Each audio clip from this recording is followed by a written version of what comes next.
It's got a 90-degree box marked at a point where a straight line meets a curve at the GP.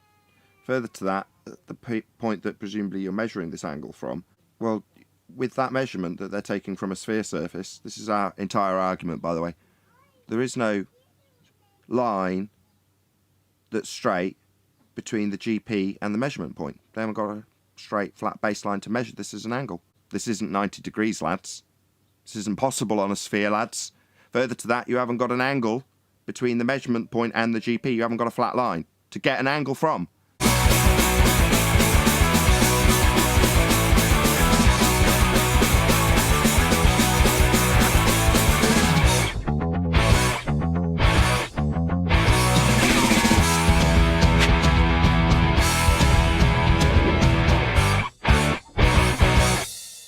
Alright, so this be true. From our good friend, Flat Earth Wally, immediately beat the question of a sphere, but starting off with the assumption that these elevation angles that he's measuring, him and Wolfie, are on a globe. Notice the 90-degree angle. Notice the elevation angles is to the moon, by the way. Their previous attempt measurement was with stars. Now this is with the moon. They're saying it doesn't work on a flat Earth because the elevation angles will give us a different height. I'm going to go at 10th man with the sextant. He's showing that you absolutely need a horizontal plane. It's got the little picture of 10th man in the sextant there, showing that you need that flat Earth horizontal plane to measure the elevation angles. This is where it goes off into fancy land. He's saying that Sydney and Brisbane have two different horizontal planes. So it must be on a sphere, our claim. So he's got a measured claim of, 6.27 degrees different between two zeniths, coming out at, 3950 miles, 3950 miles, with an error of 0.25%. So there is an error. So the R claim is in fact a false claim. He thinks there's divergent zeniths. He's measuring elevation angles with a flat Earth plane. He still doesn't get the value of 3959 miles. On the first slide, this be true. It's got GP below. Is that the moon? And then this is done on Earth. It's got a 90-degree box marked at a point where a straight line meets a curve at the GP. Further to that, at the point that presumably you're measuring this angle from, is that what these telescope-looking things are? Yeah, telescopes, yep. Calls them uber sextants. Right. Well, with that measurement that they're taking from a sphere surface, this is our entire argument, by the way, there is no line that's straight between the GP and the measurement point. They haven't got a straight, flat baseline to measure this as an angle.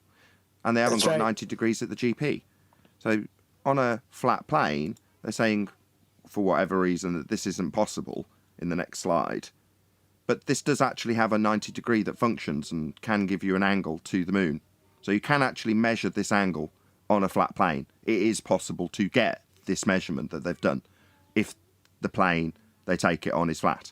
In fact, it can only be done on a plane. So just to go back to the hangout, this is a measurement to the GP of the sun with a 90-degree box and a flat baseline. It must be, because that's what an angle is. That's what your angle is when you measure it against the elevation of the ground, your elevation angle. Flat baseline must be to get a 90-degree below the GP of the star. You must have a flat plane to do that. So back to their slide where they start off by drawing out a GP below a sphere Earth with a 90-degree box marked. This isn't 90 degrees, lads. This isn't possible on a sphere, lads. Further to that, you haven't got an angle between the measurement point and the GP. You haven't got a flat line to get an angle from. So first hurdle, you can't even measure an angle on a sphere surface. So step one for you to make this function is to measure the angle off a flat plane. Anything you say further to that is irrelevant, because you're not measuring it based on the fact that you've got a curve beneath your feet. You're measuring it based on the fact that you've got a flat surface beneath your feet, because you can only measure it that way. So this falls at the first hurdle, just like Toon failed at the first hurdle. You cannot get an elevation angle from a curved surface. You can't get this measurement if your baseline is bent. You must have a flat plane to get a flat baseline and 90 degrees at the GP of anything. Moon, star, sun, doesn't matter. You've got to have a flat plane to measure this angle. It isn't an angle if it's done on a curve.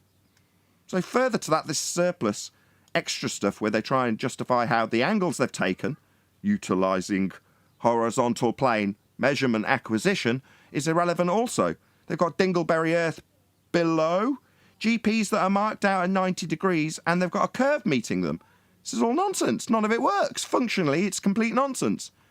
However, in the first instance, getting an angle requires a flat plane, exactly as they've depicted, even though the slide is describing how it can't work on a plane when it's the only way you can get an angle. Even in their drawings and nonsense, they can't see that? I mean, come on. Yes, they can. And they admit to it 3 slides later when they talk about Sydney's plane and Brisbane's plane. And they say that they're not the same plane. But when did you leave that plane? But they're not getting what they're saying. They're not understanding it. They're just repeating the rhetoric that they've been told. Their argument, the one, hey Mitchell, the one that they got my channel logo on, saying this is a dig at 10th Man. No, this is a dig at celestial navigation. 10th Man has nothing to do with the citations and references that I've put up. It's all from the heliocentric side of the argument. And now we can go to these slides, the first one showing where the actual measurement is being drawn from. The center of a presupposed globe that's cut in half, that you can get an angle because it's a equatorial plane. It's never achieved from the surface. The second slide shows it, the second half that's not an issue, transparent, and they got the guy in the middle down there. Okay, so now this can be seen 2 ways. That could be the celestial sphere, and the guy could be representing Earth at the center and just showing the disk of the equatorial plane and the guy on it without the actual Earth around it. The last one shows you precisely Earth's center is where they get the angle, and there's your baseline. It's never coming off the surface. This is an argument against celestial navigation, not us. Meanwhile, celestial navigation does measure its angle at the surface off a flat plane and then utilises the GP to that flat baseline. So in other words, you're navigating and measuring the Earth as flat if you're performing celestial navigation. If you want to describe it on an equatorial plane, what you'll describe is a big flat circular, if you will, disc that's flat to get the angle out to the stars. Now in some instances they'll draw a globe around the guy making the measurement. Like that somehow infers that the globe is of any use in terms of this measurement along a flat baseline, where the GP would be below and on that line. And that's the surface. That's what you're measuring. That's what you're doing the angle to, the surface. Now they say, oh no, it's to the GP that's going to be measured out after the fact, but you don't have to make any of those adjustments if you're doing celestial navigation. You just measure to the point on a flat plane. That's all you do.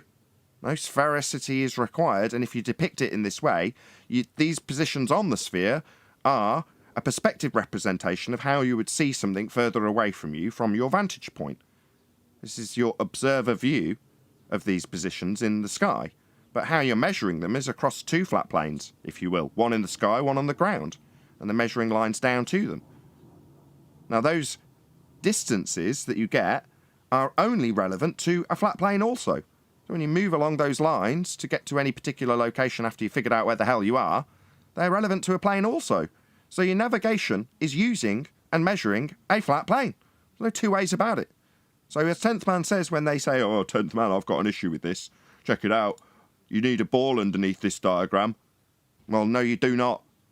There is never a ball drawn underneath a measurement to a GP because it's a flat Earth measurement.